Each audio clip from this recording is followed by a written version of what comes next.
tantangan kita itu. Sama kayak ketika saya sayang sama anak saya yang belum bisa berenang. Pas dia masih kecil, umur 4 tahun, dia belum bisa berenang, umur 5 tahun belum bisa berenang. Lalu saya ajak jalan-jalan ke kolam renang atau ke pantai, saya kasih dia pelampung. Itu bentuk sayang saya. Tadinya ketika dia masih bayi, malah nggak diajak ke air sama sekali, biarin dia main di pasir, main di pantai. Tapi begitu dia udah agak gede, umur 5 tahun, Dek yuk ikut Baba ke air yang dalamnya sepinggang atau selutut saya gitu ya. Gak mau takut ada ombak ada segala macam. Itu kan tantangan buat dia. Tapi apakah saya akan langsung mencelakai dia? Enggak. Saya kasih bekalnya pelampung. Akhirnya dia pakai pelampung. Disemangatin dulu, namanya anak kecil, kasih pelampung bebek, kasih pelampung jaket. Dibawalah ke tempat yang agak dangkal, tapi buat dia udah lumayan lah sedadanya dia. Oh ternyata gini, datang ombak. Dia kan ngeliat ombak itu, ombaknya nggak ombak siriak, tapi buat anak kecil coba lihat dari angle dia ya, jangan angle kita kan. Kalau dari angle setelah dulu bersabar menjalani kesusahan dalam belajar berenang. Mau nyoba cliff dive nggak? Saya bilang. Apa tuh cliff dive? Loncat dari tebing. Ambil tebingan 2 meter dulu batu gitu ya, loncat 2 meter, 3 meter, sampai 10 meter. Kenapa nggak lebih 10 meter? Karena batas kemampuan saya baru 10 meter. Jadi saya ngajarin sesuai kemampuan saya aja. 10 meter ayo loncat, tapi hati-hati ya, perhatikan landingnya. Dari 2 meter udah diajarin landingnya, terus sampai akhirnya cliff dive. Pas saya ajak ke tempat-tempat yang agak ekstrim di laut, yang cliffnya yang tebingnya itu agak dalam airnya dan ada ombak, yuk hitung ombak gitu. Itu berapa detik ya? Nanti coba kita berdiri di tebing, lihat ombak itu berapa detik sekali datang, berapa detik sekali dia surut, dihitung, dibikin semacam rumusnya. Oke, udah tahu ya kapan harus loncat ya, nggak boleh ragu-ragu ya, loncat. Oh, jadi kayak seru-seruan, adventurous sama keluarga. Itu tuh nggak akan mudah kalau mereka nggak ngejalanin fase susahnya. Nggak akan mudah. Atau nge-gym, semakin hari semakin ditambah bebannya. Supaya apa? Supaya kita ngebentuk, supaya kita jadi sesuai dengan target kita. Dan beban itu kalau udah dilakukan, dijalanin, lama-lama jadi ringan. Setelah di tahap dan level tertentu, akhirnya yang tadi kita anggap beban bukan lagi beban. Jadi kita menganggap itu sebagai beban. Aku lagi ngangkat barbel beratnya 1 kilo, beban. Tapi setelah kita udah biasa di angka 10 kilo, 15 kilo, 20 kilo dan seterusnya, 1 kilo itu pasti gak akan kita anggap beban lagi. Malah kita lirik pun gak gitu. Kenapa? Karena kita udah melewati fase itu dan menjadi ringan. Itulah maksud Allah, bersama kesulitan ada kemudahan. Terus analogi saya ngajarin anak-anak berenang, emang harus agak berat dulu. Analogi saya berkuda, emang harus agak berat dulu. 3 kali saya jatuh dari kuda. Dan kalau Allah 3 kalinya sobek otot saya. Jatuh pertama otot lengan saya sobek 1,5 bulan. Jatuh kedua otot ininya sobek. Kenapa? Ditarik sama kuda. Jadi kayak tiba-tiba kudanya itu kayak pengen ngebanting saya. Jadi dia narik gitu. Karena saya negara terlalu kuat, ketarik. Akhirnya truk gitu. Terus saya jatuh. Ini sobek. Yang ketiga yang sobek otot di paha. وَلَنَبْلُوَنَّكُمْ بِشَيْءٍ مِّنَ الْخَوْفِ وَالْجُوعِ وَنَقْصٍ مِّنَ الْأَمْوَالِ وَالْأَنفُسِ وَالثَّمَرَاتِ. Fase ujian. Kami pasti, kata Allah pasti akan menguji kalian dengan sedikit rasa bisyai'in minal khauf, dengan sedikit rasa takut, wal ju' dengan sedikit rasa lapar, wa nafsin minal amwali wal anfusi wath thamarat, kehilangan harta, kehilangan jiwa, kehilangan apa-apa yang kalian inginkan. Itulah ujian. Wala nabat, kami pasti, kata Allah. Berarti semua orang akan menjalani itu. Hijrah atau enggak hijrah akan melewati fase-fase itu. Ibtila. Am hasibtum an tadkhulul jannah wa lamma ya'tikum mathalul ladzina khalaw min qablikum massathumul ba'sa wad-dharra wa zulzilu hatta حتى يقول الرسول والذين آمنوا معه متى نصر الله.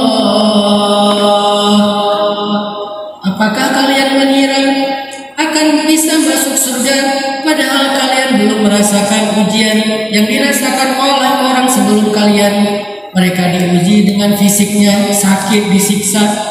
Mereka diuji dengan hartanya. Mereka diuji dengan perasaan dan mentalnya. Ba'sa darra zulzilu, fisik, harta dan perasaan.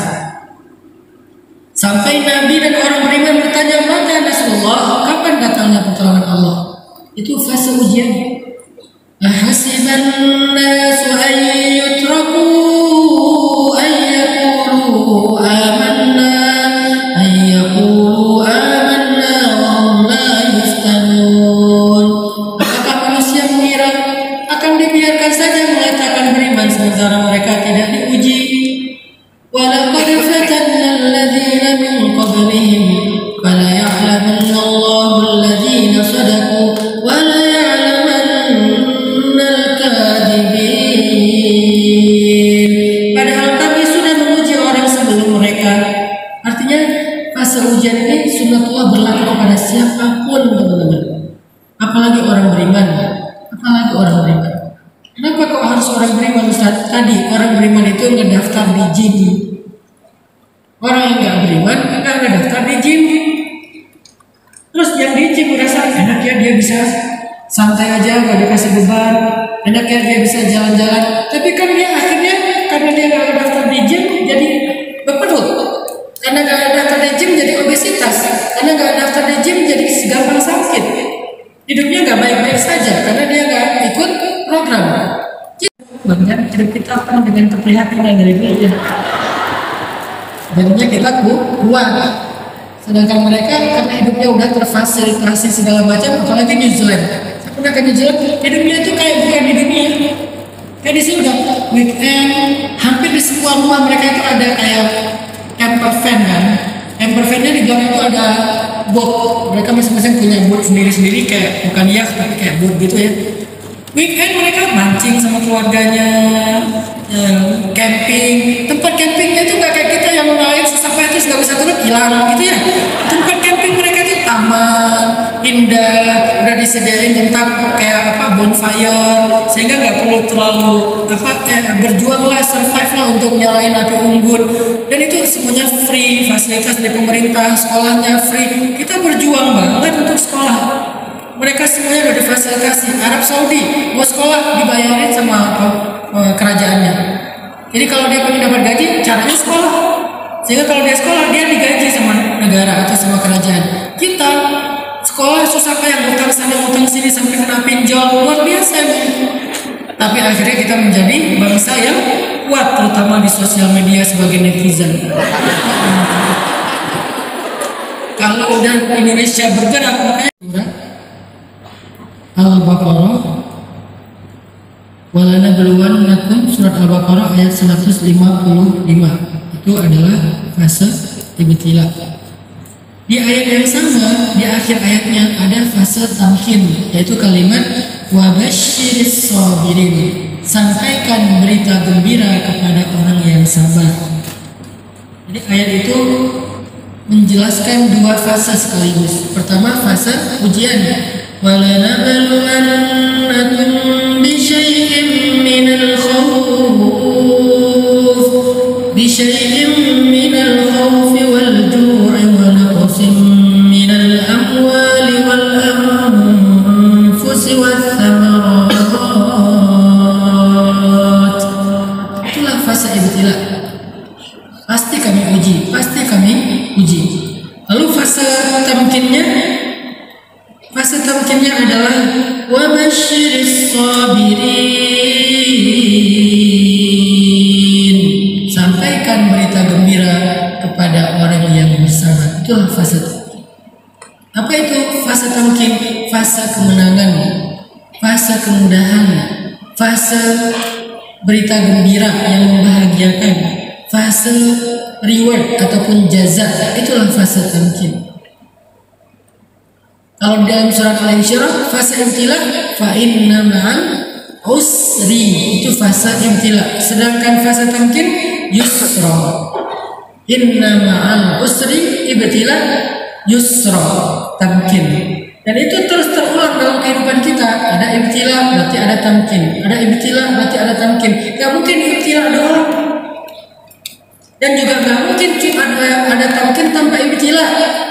Dia pasti satu paket, dia satu pasangan. Ada ibtila kemudian tamkin, ada ibtila kemudian tamkin. Tapi la tahzan, jangan khawatir, sesungguhnya tamkinnya jauh lebih besar daripada ibtilanya. Mengalami tantrum karena enggak baik dalam pengasuhan, maka kesabaran kita nanti Allah ganti dengan kebahagiaan 10 kali lipat dari yang kita bayangkan, dengan cara Allah, di waktu yang Allah tentukan. Itulah namanya sunnatullah dalam kehidupan kita. Ada ibtila, ada tamkin. Atau kita buka lagi di Al-Baqarah juga 214 yang tadi saya baca. Am hasibtum an tadkhulul jannah walamma ya'tikum mathalul ladzina khalau min qablikum massathumul ba'sa'u wad-dharra'u wa zulzilu hatta yaqula ar-rasulu wal ladzina amanu ma'ahu mata nasrullah.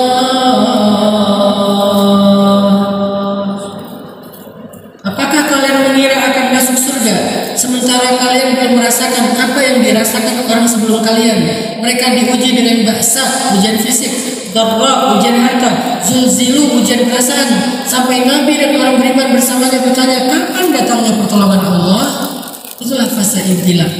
Lalu di akhir ayat itu ada fase tamkin. Ala inna nasrallahi qarib. Bukankah pertolongan Allah itu sudah dekat? Itulah tamkin. Jadi bersabarlah, isbiru wasabiru, bersabarlah dan kuatkanlah kesabaran kalian, kata Allah di akhir surat Ali Imran. Isbiru wasabiru, bersabarlah, kuatkan kesabaran kalian, karena semakin berat berarti semakin mau mudahan. Tapi kalau kalian nyerah di tengah jalan, gak jadi tuh, nanti belajarnya dari awal lagi. Coba kalau saya belajar berkuda nyerah di tengah jalan, lalu setahun kemudian saya mau berlatih lagi, ya mulai lagi dari awal. Jadi harus dituntaskan supaya apa? Supaya sampai kepada tamkin. Itulah hidup, teman-teman. Jadi fase ibtila, fase tamkin, begitulah cara Allah memberikan kita dinamika dalam kehidupan. Maka jangan kecewa dulu. Tapi bagi saya pribadi yang paling berkesan itu adalah analogi ketika dulu saya sakit di BD itu. Oh, Allah itu merencanakan lebih cepat daripada rencana saya. Allah itu sudah mempersiapkan segala sesuatu untuk saya. Maka saya sekarang percaya aja dengan rencana Allah. Saya titipin aja hidup saya kepada Allah, biar Allah yang urus. Apapun yang Allah kehendaki dalam hidup saya terima. Kalau ada yang saya nggak suka, maka saya muhasabah, ini pasti karena dosa saya. Tetapi saya yakin di dalam kesulitan ini Allah sudah menyediakan kemudahan. Cuma kesulitan ini datang karena dosa-dosa saya. Selalu gitu, dibangun mindsetnya.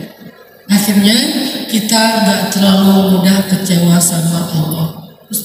Bisa nggak Allah menguatkan kita? Kita sedang belajar itu, teman-teman. Karena kalau selain Allah menguatkan kita ada. Saya punya satu pasien, karena saya punya rumah rehab mental juga ya. Ada salah satu pasien kita dan dia punya mental problem, pernah mau bunuh diri juga, dan udah mulai agak-agak halu-halu gitu, mulai cutting juga.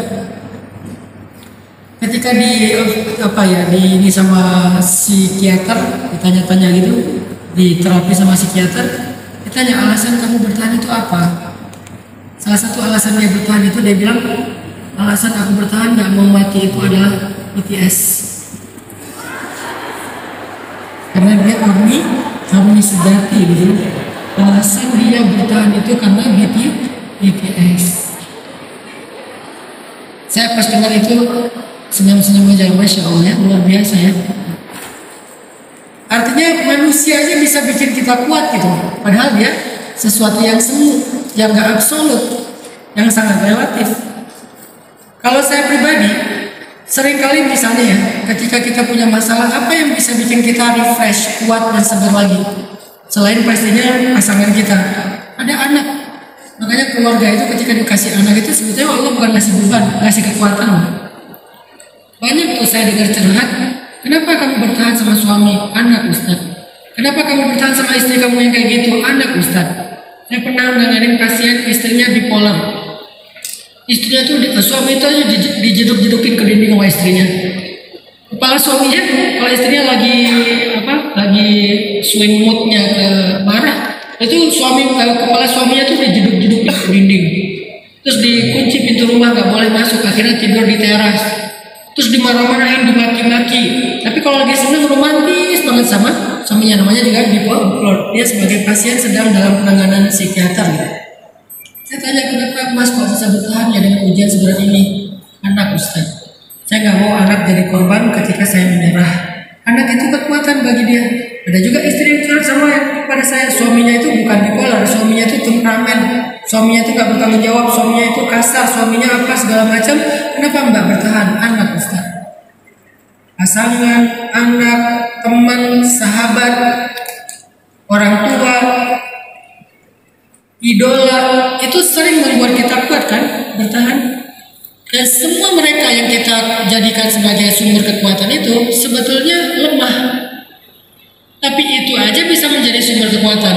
Kenapa Allah tidak? Padahal Allah itu maha perkasa, maha kuat, maha matin, maha kokoh. Kecewa kepada manusia ya. Gimana kita biar gak gampang kecewa sama manusia?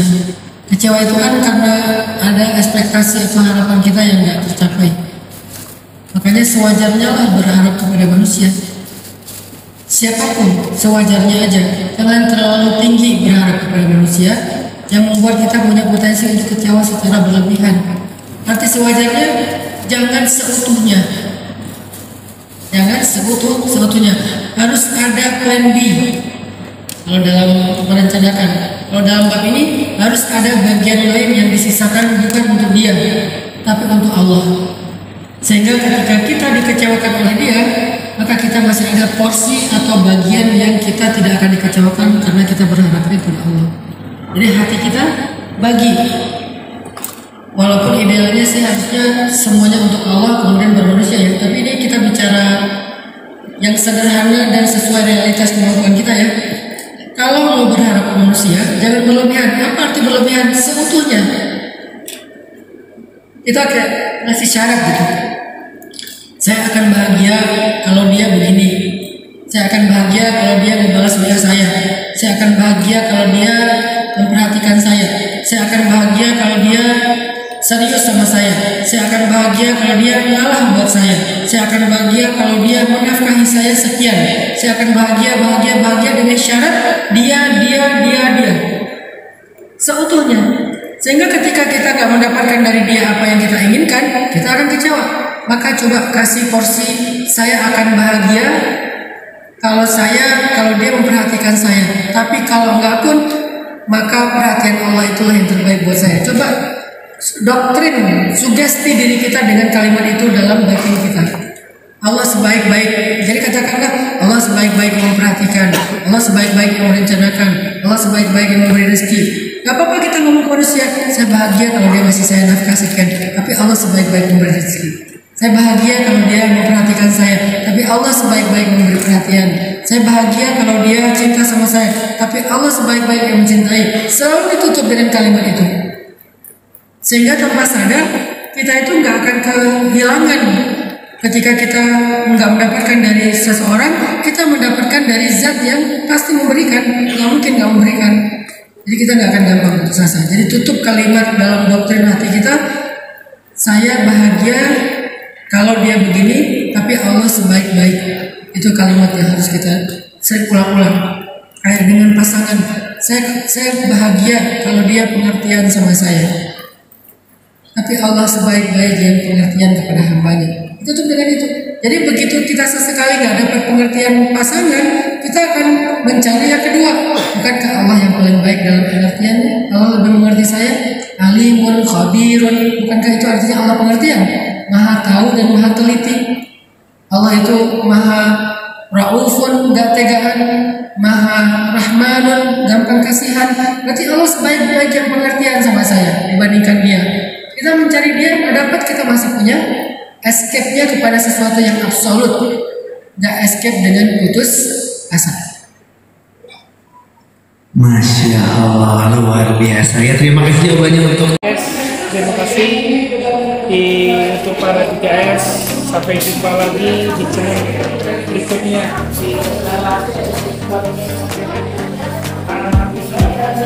Yuk.